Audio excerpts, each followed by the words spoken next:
with 5 apprentices settled on the same day, and each walked away with minimum of 20 million naira.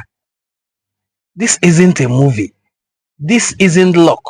This is the raw power of the Igbo apprenticeship system, where loyalty turns into lifelong wealth overnight. In one moment, 5 Igba-Odibo went from learning under a master to becoming millionaires with capital bigger than most people's lifetime savings. 20 million, 20 million, 21 million, 22 million, 23 million. He was just reeling out the amount. And do you know the interesting thing? It is not really about the money he gave them. He is a lifetime mentor. He gives up his network also for them. So this one boy is not just being settled with money. He is being settled with a network of customers, a network chain of suppliers as well. This is the beauty of the Igbo apprenticeship system that we have been discussing this week on the channel.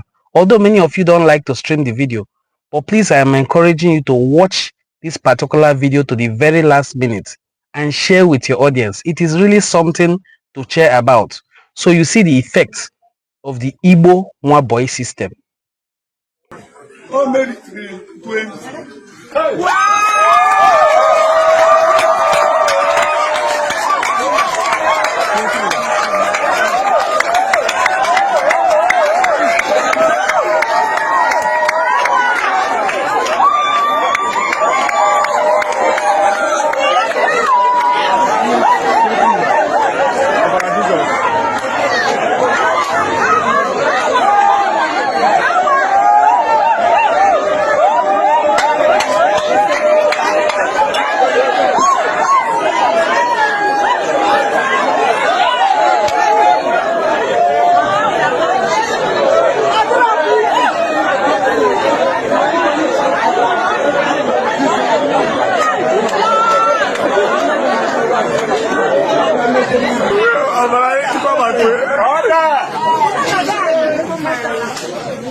My brother, people know they are going to go.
Welcome back. I hope you enjoyed watching that video.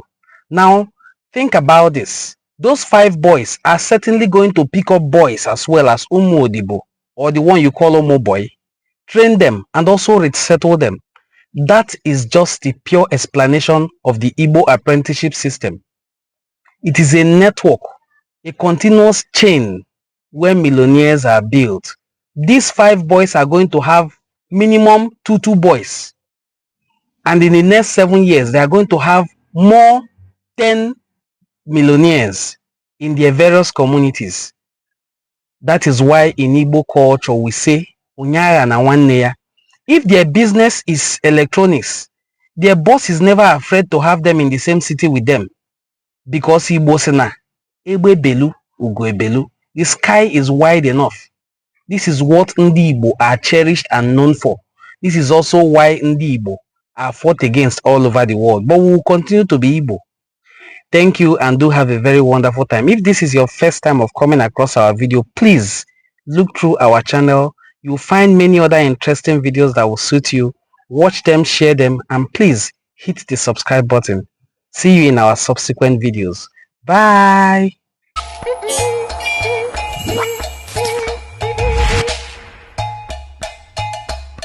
Anyone.